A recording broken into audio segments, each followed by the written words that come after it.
US President Donald Trump is heading to Korea this weekend, and what will his message be?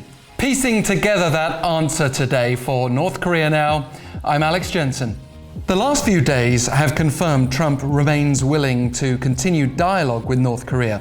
He's already in the region for the G20 summit in Osaka, Japan, along with numerous other world leaders, including from South Korea, China and Russia, and they all carry a significant influence over this peninsula.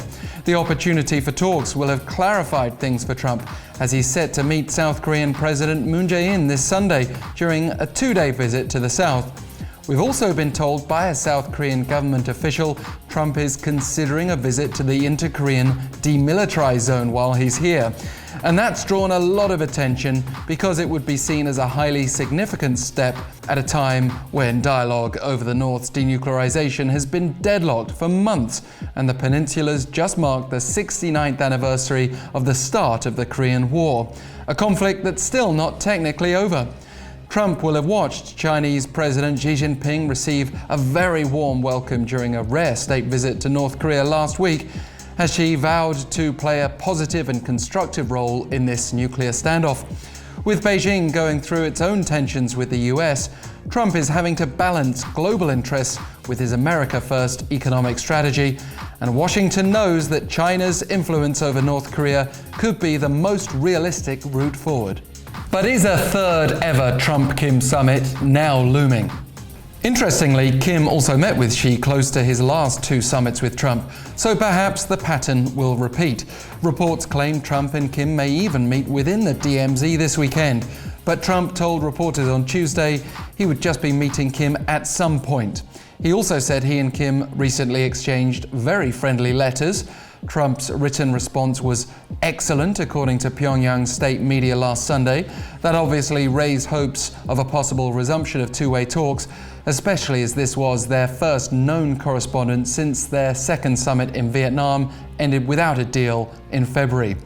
After reading Trump's note, a North Korean report stated the North's leader appreciated Trump's political judgment and extraordinary courage, and promised he would seriously contemplate the interesting content. Experts are speculating that working-level talks are more likely now to avoid a repeat of what happened in Vietnam. US Secretary of State Mike Pompeo on Sunday acknowledged the possibility, saying Washington is prepared to engage in dialogue with the North at a moment's notice. Pyongyang's next move could depend on what Trump says next. We have seen Pyongyang seemingly hedging its bets by seeing how far it can get directly with China and Russia amid a crushingly difficult economic situation due to sanctions. And North Korea's Noreong Shinmun newspaper said Tuesday the US should not misjudge the current situation, warning that Washington will only face defeat and humiliation if it sticks to its old way of thinking. So what will Trump say? What can he say? The Hanoi summit broke down due to a failure to bridge gaps over the scope of Pyongyang's denuclearization and Washington's sanctions relief. Is he able to add anything to his charming letter that will bridge those gaps?